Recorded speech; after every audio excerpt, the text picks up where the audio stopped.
Ladies and gentlemen, welcome back. We're getting pretty decently close, relatively speaking, to being done with reading all these books, at least until we can finally, after like fucking months, leave, just a month, just one real-life month, can leave Sickly Bernice's tap house. It's probably only been a couple hours in the actual game.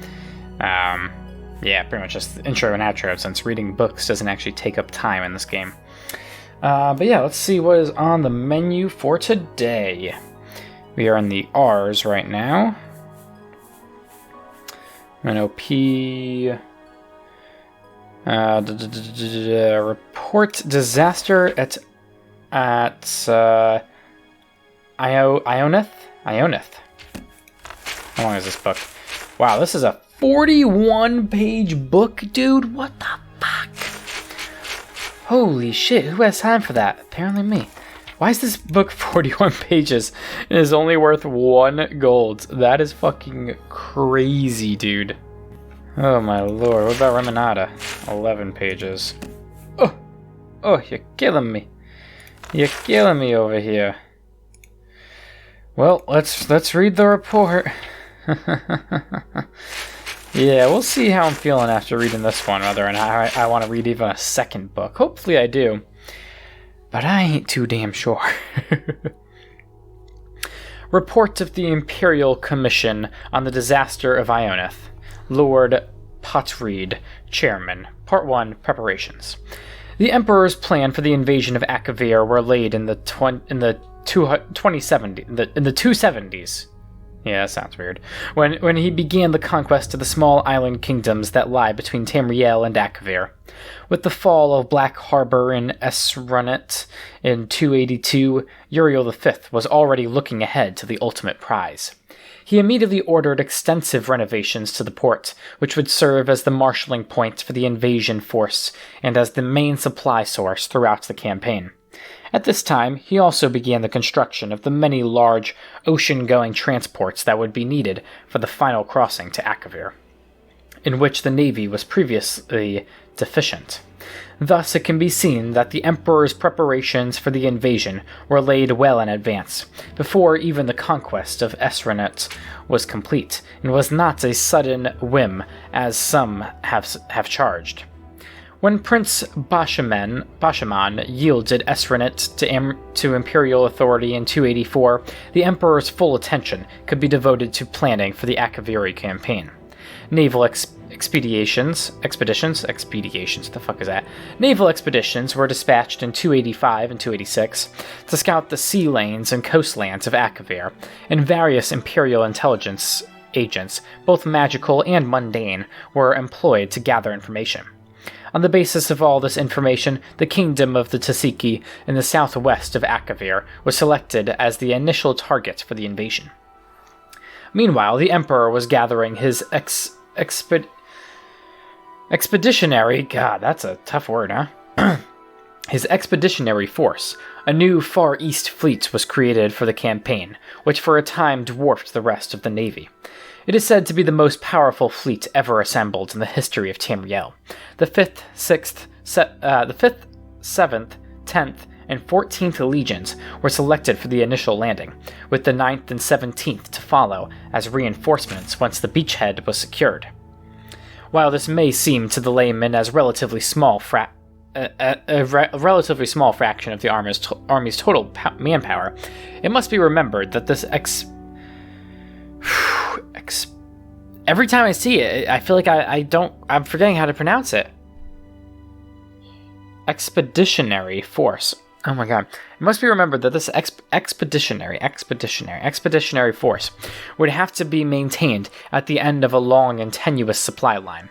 In addition, the Emperor and the army command believed that the invasion would not be strongly opposed, at least at first. Perhaps most crucially, the navy had only enough heavy transport capacity to move 4 legions at a time. It should be noted here that the Commission does not find fault with the Emperor's preparations for the invasion. Based on the information available prior to the invasion, which, while obviously deficient in hindsight, great efforts had been made to accumulate. The Commission believes that the Emperor did not act recklessly or imprudently. Some have argued that the expeditionary force was too small. The Commission believes that, on the contrary, even if shipping could have been found to transport and supply more legions, an impossibility without crippling the trade of the entire empire, this would have merely added to the scale of the disaster. It would not have averted it. Neither could the rest of the empire be denuded of legions. The memory of the Cameron usurper was still fresh, and the Emperor believed, and this commission agrees, that the security of the Empire precluded a larger concentration of military force outside of Tamriel. If anything, the commission believes that the expeditionary force was too large, despite the creation of 2 new legions during his reign, and the recreation of the 5th. The loss of the expeditionary force left the Empire in a dangerously weak position relative to the provinces, as the current situation makes all too clear. This suggests that the invasion of Akavir was beyond the Empire's current strength. Even if the Emperor could have fielded and maintained a larger force in Akavir, the Empire may have disintegrated behind him. Part 2. The invasion of Akavir. The expeditionary force left Black Harbor on the 23rd of Rain's Hand 288, and with fair weather landed in Akavir after 6 weeks at sea. That's a long fucking trip. The landing site was a small Tasiki port at the mouth of a large river, chosen for its proximity to Tamriel. 6 fucking weeks? That's a hell of a proximity. As well as its location in a fertile river valley, giving easy access to the interior, as well as good foraging for the army. All went well at first. The Tasiki had abandoned the town when the expeditionary force approached, so they took possession of it and renamed it Septimia, the first colony of the new imperial province of Akavir. While the engineers fortified the town and expanded the port's facilities to serve the Far East fleet, the Emperor marched inland with 2 legions.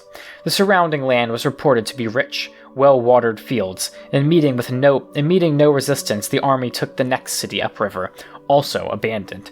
Yeah, I mean, how many abandoned cities can you take before you start to get a little skeptical about it? This was refounded as Ionith, and the Emperor established his headquarters there, being much larger than Septimia and better located to dominate the surrounding countryside. The expeditionary force had yet to meet any real resistance, although the legions were constantly shadowed by mounted enemy patrols which prevented any but large scouting parties from leaving the main body of the army. One thing the Emperor sorely lacked was cavalry, due to the limited space on the transport fleet, although for the time being the battle mages made up for this with magical reconnaissance. The Emperor now sent out envoys to try to contact the Tasiki king, or whoever ruled this land, but his messengers never returned. In retrospect, the Commission believes that valuable time was wasted in this effort while the army was stalled at Ionith, which could have been better spent in advancing quickly while the enemy was still, apparently, surprised by the invasion. However, the Emperor believed at the time that the Tasiki could be overawed by the Empire's power, and he might win a province by negotiation with no need for serious fighting. Meanwhile, the 4 legions were busy building a road between Septimia and Ionith, setting up fortified guard posts along the river, and fortifying both cities' defenses, activities which would serve them well later. Due to their lack of cavalry, scouting was limited, and communication between the 2 cities constantly threatened by enemy raiders, with which the legions were still unable to come to grips. The original plan had been to bring the 2 reinforcing legions across as soon as the initial landing had secured a port, but the fateful decision was now taken to delay their arrival, and instead begin using the fleet to transport colonists. The Emperor and the Council agreed that due to the complete abandonment of the conquered area by its native population, colonists were needed to work the fields so that the expeditionary force would not have to rely entirely on the fleet for supplies. In addition, unrest had broken out in Yeneslia? Athwart the supply route to Akavir, and the Council believed the 9th and 17th Legions would be better used in repacifying those territories and securing the expeditionary forces' supply lines. The civilian colonists and their supplies began arriving in Septimia in mid-Hearthfire, and they took over the preparation of the fields, which had been started by the legionaries, for a spring crop. A number of cavalry mounts were also brought over at this time, and the raids on the 2 imperial colonies subsequently fell off. Tasiki emissaries also finally arrived at Ionith, purportedly to begin peace negotiations, and the expeditionary force settled in for what was expected to be a quiet winter. At this time, the council urged the emperor to return to Tamriel with the fleet, to deal with many pressing matters of the empire while the army was in winter quarters, but the emperor decided that it would be best to remain in Akavir. This turned out to be fortunate because a large portion of the fleet, including the emperor's flagship, was destroyed by an early winter storm during the homeward voyage. The winter storm season of 288-289 was unusually prolonged and exceptionally severe, and prevented the fleet from returning to Akavir as planned with additional supplies.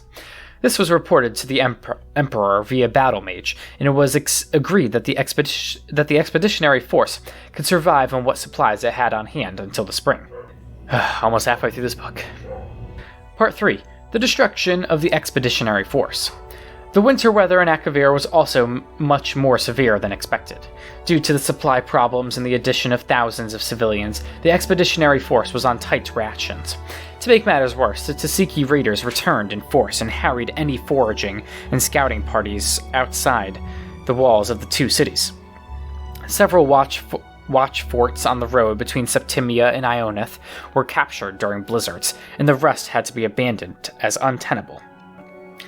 As a result, communication between the two cities had to be conducted entirely by magical means, a continuing strain on the Legion's battle mages. On 5th of Sun's dawn, a large entourage of Tasiki arrived at Ionith claiming to bring a peace offer from the Tasiki king. That night, these treacherous envoys murdered the guards at one of the city gates and let in a strong party of the comrades who were waiting outside the city walls. Their clear intention was to assassinate the emperor, foiled only by the vigilance and courage of troops of the 10th who were guarding his palace. Once the alarm was raised, the Tasiki inside the city were hunted down and killed to the last man. Needless to say, this was the end of negotiations between the Emperor and the Tasiki. The arrival of spring only brought worse troubles. Instead of the expected spring rains, a hot, dry wind began to blow from the east, continuing with varying strength throughout the entire summer. The crops failed, and even the river, which in the previous year had been navigable by small boats far upstream of Ionith, was completely dried up by sun's height. It is unknown if this was due to a previously unknown weather pattern unique to Akavir, or if the Tasiki manipulated the weather through magical means.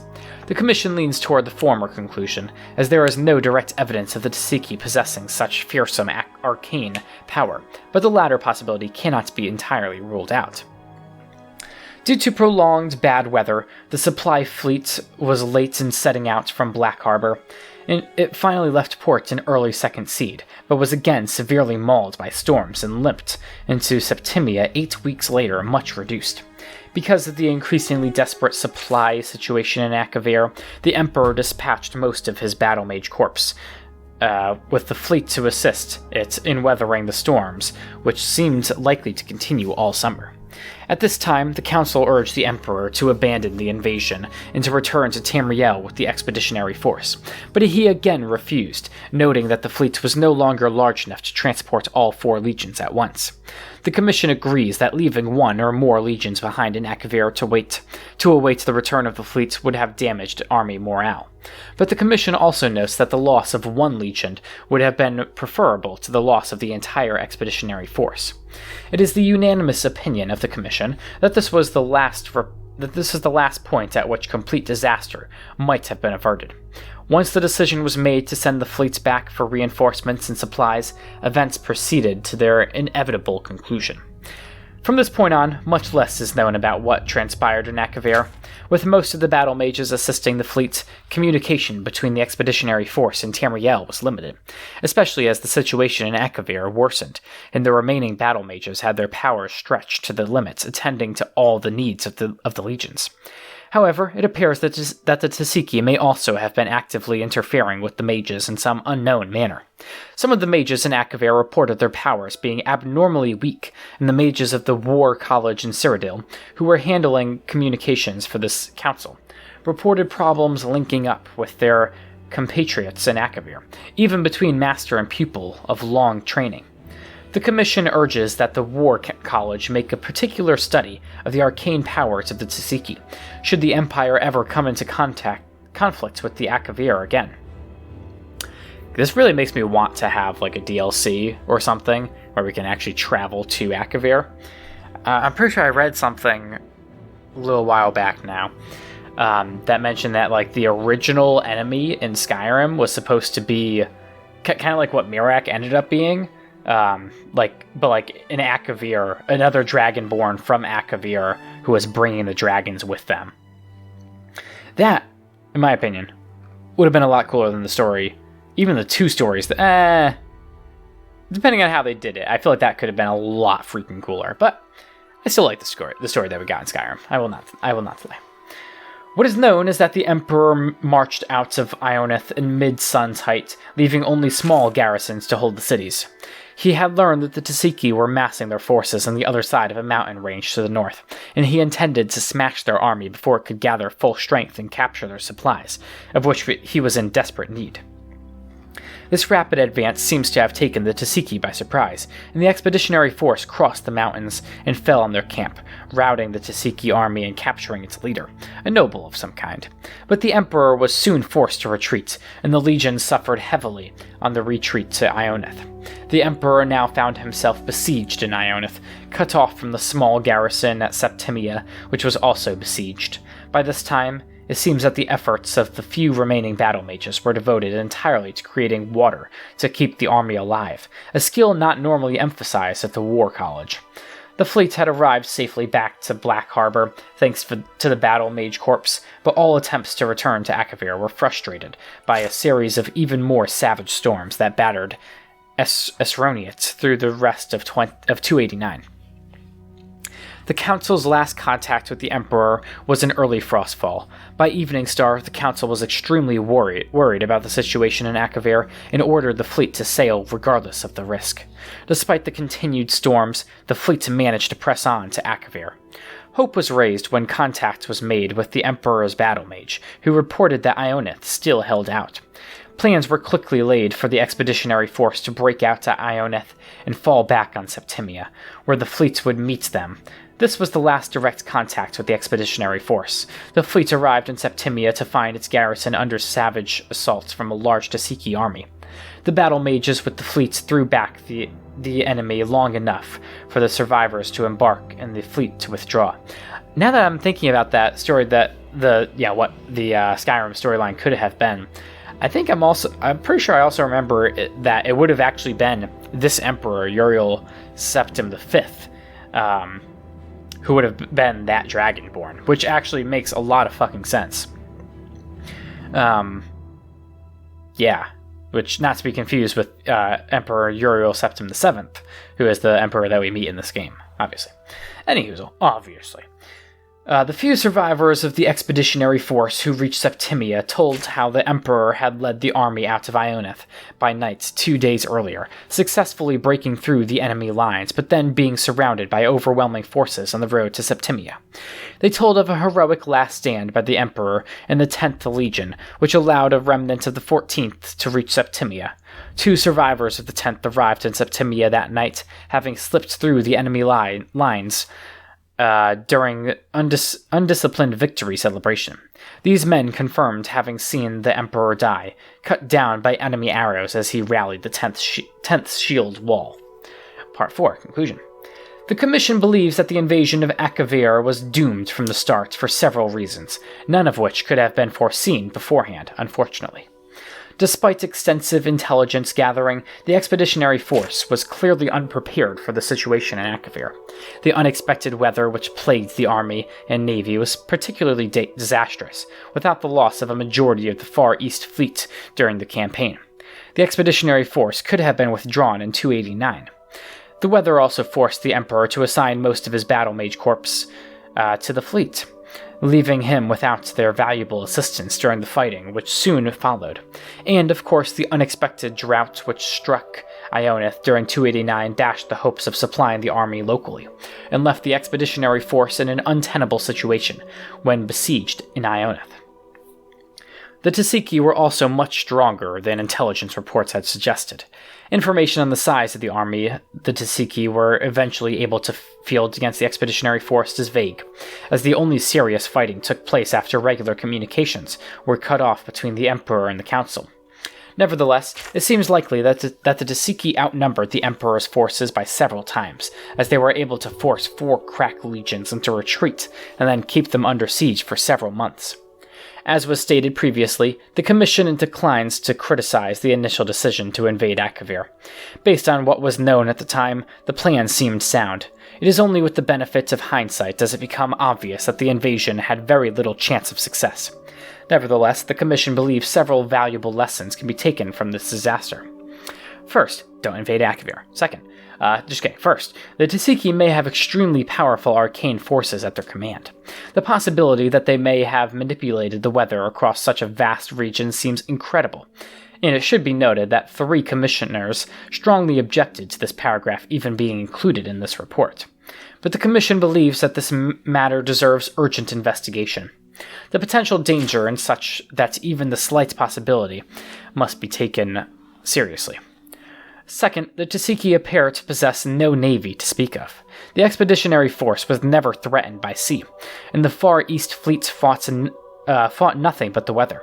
Indeed, initial plans called for a portion of the fleet to remain in Akavir for use in coastal operations, but in the event there were very few places where the large vessels of the fleets could approach the land, due to the innumerable reefs, sandbars, islands, etc. that infested the coastal waters north and south from Septimia.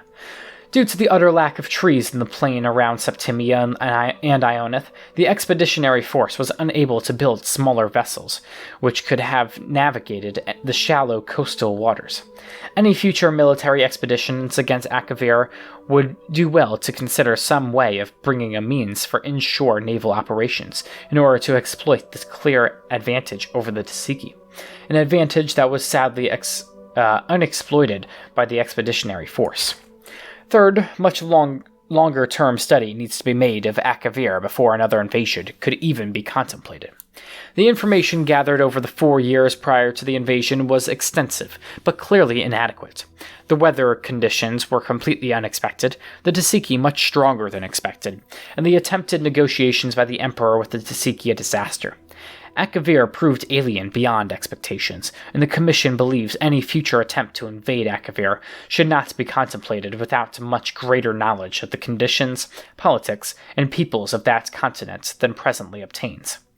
Finally, the Commission unanimously concludes that given what we now know, any attempt to invade Akavir is folly. That was my first point, but sure, I guess it can be the last one. At least in the present state of the Empire. The Empire's legions are needed at home. One day, a peaceful, united Empire will return to Akavir and exact severe retribution for the disaster at Ionith and for all our fallen Emperor. But that day is not now, nor in the foreseeable future. Wow. How in the world that book is worth 1 gold is absolutely fucking insane. But that was the disaster of Ionith, the failed attempt to, invade Akavir.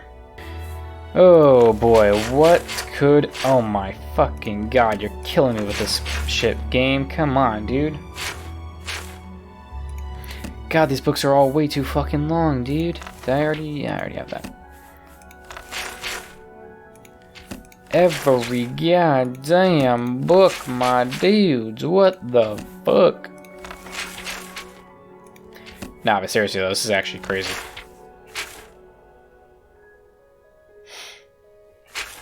Nine pages? Yeah, we'll read 9 pages, but we're gonna read a total of 50 fucking pages today. That's only 2 books. The Brothers of Darkness by Plarney Asai. As their name suggests, the Dark Brotherhood has a history shrouded in obfuscation. Their ways are secret to those who are not themselves brothers of the Order. Brother is a generic term. Some of their deadliest assassins are female, but they are often called brothers as well. I've definitely read this book before. I absolutely have read this book before. Well, would you look at that? I looked it up, and yes, I have read The Brothers of Darkness. I fucking knew it. Alright, buying game. Alright, here we go. The buying game by Abigail Timsar Dadasun. So many people simply buy the items they need at the price they are given. It's a very sad state of affairs when the game is really open to all, if you don't need an invitation. And it is a game, the game of bargaining, to be played seriously and, I hasten to add, politely. And elsewhere, it is common for the shop owner to offer the prospective buyer tea or sweetmeats and engage in polite conversations before commencing the business. This eminently civilized tradition has a particular purpose, allowing the buyer to observe the wares for sale. It is considered impolite not to accept, though it does not imply obligation on the part of the buyer. Whether this particular custom is part of the culture or not, it's wise for the buyer and seller to greet one another with smiles and warm salutations, like gladiators honoring one another before the battle. Bargaining is expected all over Tamriel, but the game can be broken if one's offer is so preposterously low that it insults the shopkeeper. If you are offered something for 10 gold pieces, try offering 6 and see where that takes you. Do not look like you're very interested, but do not mock the quality of the goods, even if they deserve it. Much better to admire the quality of workmanship, but comment that, regretfully, you simply cannot afford such a price. When the I don't think anyone buys that with me. I just get that ultra powerful hero discount. When the shopkeeper compliments your taste, smile, but try to resist the flattery. A lot of the game depends on recognizing the types of shopkeepers and not automatically assuming that the rural merchant is ignorant and easily fooled, or the rapacious city merchant is selling shoddy merchandise. Caravans, it should be mentioned, are always good places to go to buy or trade. Knowing what you're buying and from whom is a talent bought only after years of practice. Know the specialties of certain regions and merchants before you even step foot in a shop. Recognize, too, the prejudices of the region. In Morrowind, where I hail from, for example, Argonians are viewed with a certain amount of suspicion. Don't be surprised or insulted if the shopkeepers follow you around the shop, assuming you're going to steal something. Those fucking racist pieces of shit. Goddamn. Similarly, Nords, Bretons, and Cyrodiils are sometimes treated coolly by merchants in the Somerset Isles. Of course, I don't know any shopkeepers anywhere, no matter their open-mindedness, who aren't alerted when a Khajiit or a Bosmer enters their shop. Wow, that's pretty sus. Even Khajiiti and Bosmiri shopkeepers. If you see something you really like or need, buy it then and there at the best price you can get. I cannot tell you how many times I passed up a rare and interesting relic, assuming that I could find it elsewhere in the region, perhaps at a larger town at a better price. Too late, I discovered I was wrong, and when I returned to the shop weeks later, the item I wanted was gone. Better to get a great purchase at a decent price and discover it again at a worse price than to miss out on your opportunities for ownership. Occasionally, impulsiveness is the best buying strategy. Sense the moves of the game, and everyone can win. And that's the buying game. Whoop-de-fucking-do. Well, that's another, 3 books that we can knock off the list, but 2 books that we actually got to read for the first time. And with that, we just have one more video reading in this place before we finally fucking make it out. I'll probably also drop off all these books that I've read recently. But yeah, how's it going, Sickly? You doing alright? I'm gonna take a seat here on the snuggle bench. Sickly Bernice, please do not join me. And I will see you in the next video. Till then, goodbye. Cause I don't wanna see the glow without you. Refuse to even leave my home without you. Or my brain's gonna explode without you. I don't even know how to cope without you. Cause I don't wanna see the glow without you. Refuse to even leave my home without you. Or my brain's gonna explode without you. I don't even know how to cope without you.